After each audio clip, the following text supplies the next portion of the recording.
अन्य समाचार गांधीनगरना कलोलमां गैरकायदेसर चालता ऑइल डेपो और टायर गोडाउनमां मोडी रात्रे भयंकर आगनी घटना बनी है। आग एटली विकराळ हती के ते बाजुमां आवेली सोसायटीमां पण प्रसरी गई। आग लागता सोसायटीना रहीशोए आखी रात बहार विताववी पड़ी। आग एटली भयंकर हती के आसपासना विस्तारो वीजળી प्रवाह पण बंध करवामां આવ્યો। આગની ઘટના બાદ કલોલ નગરપાલિકા ફાયર ફાઇટર ઘટના સ્થળે પહોંચી આગ બુઝાવવાની કામગીરી શરૂ કરી હતી।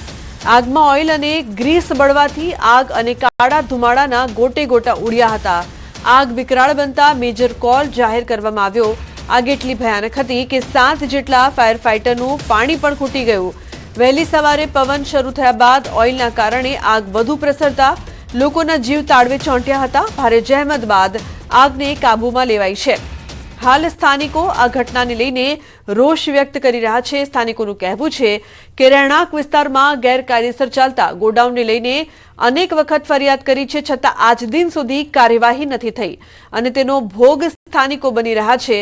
वળી અહીં बाजुमां ज राजेश नामनी હોસ્પિટલ पण आवेली छे। आग लागता ज दाखल दर्दीओने खसेडवानी तजवीज हाथ धराई हती।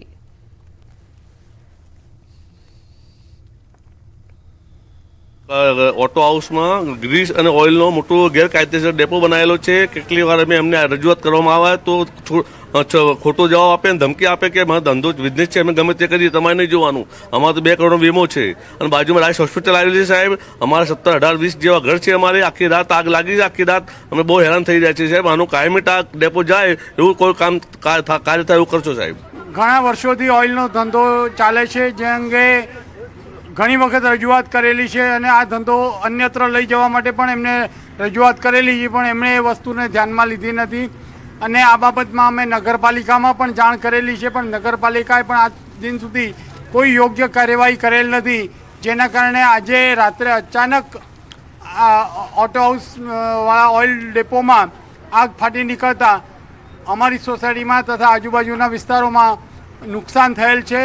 હોલસેલ માલ દુનિયાભરના લોકો રાખે છે અને અમારે જસ્ટ મકાન અડીને જ આવેલું છે અને અમારા ફ્રેન્ડ સાથે અમે રજૂઆત બી કરી, ઘણી વખત રજૂઆત કરી, પણ ભાઈને કીધું ભાઈ આ રીતે તમે રેસિડેન્સ ઇલાકામાં તમારા આ વસ્તુ ઓઇલનું ના રખાય કાયદેસર, બીજી જગ્યાએ તમે ખસેડ લો ના કે મારા તો વર્ષોથી ધંધો છે, મારા તો કે ધંધા ચાલુ ના બંધ કરાય, બરાબર, તમારી થાય કરી લો। 1:30 વાગ્યાની આસપાસ આગનો બનાવ નોંધાયો હતો અને ત્યાર પછી પહેલાં નગરપાલિકાનું ફાયર ફાઈટર પહોંચ્યું હતું, ત્યાર પછી આગનું પ્રમાણ વધુ હોય અને મેજર કોલ ડિક્લેર કરેલો હોય।